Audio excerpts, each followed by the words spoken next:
Trauma and Recovery by Judith Herman offers valuable insights into the intricate aspects of post-traumatic stress disorder, PTSD, benefiting trauma victims, their supporters, and clinicians. The book establishes a comprehensive framework connecting various traumas, such as child abuse, spousal abuse, incest, rape, torture, war, captivity, and the Holocaust. Dr. Herman's framework, detailed in the book, commences with a historical overview of trauma and its treatment, delving into the diverse etiologies of PTSD and related disorders. Notably, the book pioneers the understanding of complex PTSD, a form that arises from prolonged exposure to trauma. Furthermore, Herman's work introduces a model delineating the stages of recovery, providing survivors with a roadmap for healing. This framework fosters a sense of connection and understanding among survivors, alleviating feelings of isolation and facilitating a more integrated sense of identity. For clinicians, the book equips them with valuable tools to assist clients through the recovery process, enhancing their comprehension of complex PTSD symptoms and fostering empathy. Trauma and Recovery is structured into two parts. Part I, Traumatic Disorders, and Part II, Stages of Recovery.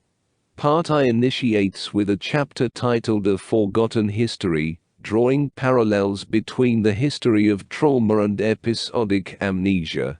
Herman traces the evolution of the study of psychological trauma, highlighting alternating periods of active interest and neglect.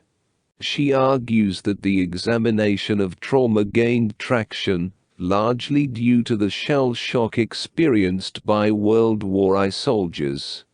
The book underscores the impact of social change, particularly the women's liberation movement in the 1970s, which enabled recognition in the 1980s that survivors of rape, domestic violence, and incest shared a syndrome akin to that experienced by war veterans.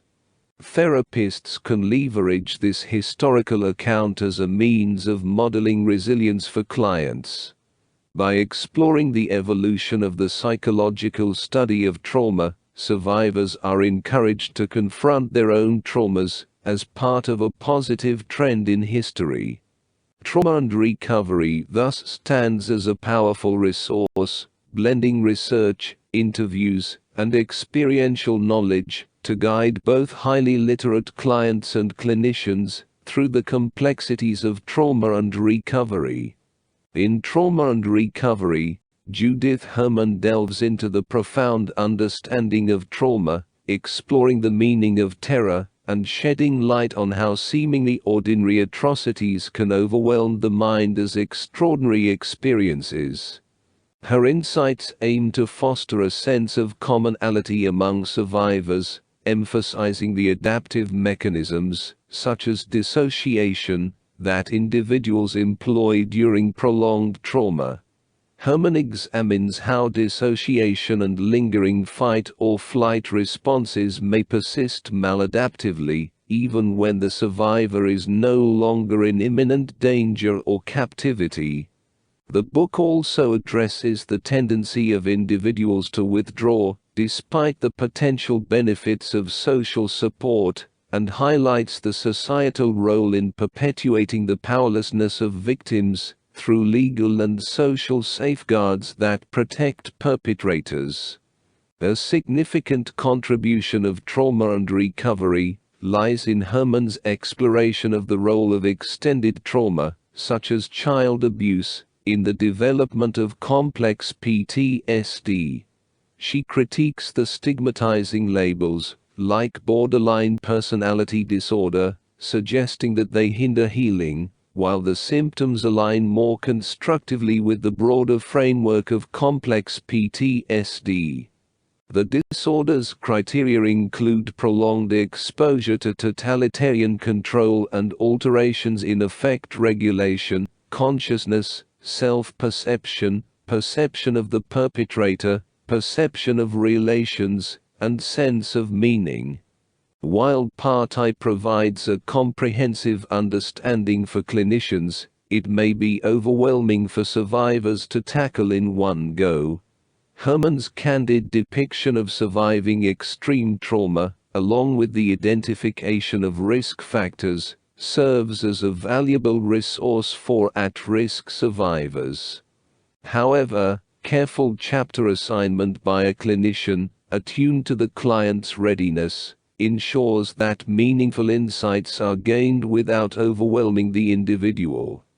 Part 2 outlines the stages of recovery, particularly focusing on chapters 8 to 10, which detail the process of attaining safety, engaging in remembrance and mourning, and ultimately reconnecting with oneself and the world.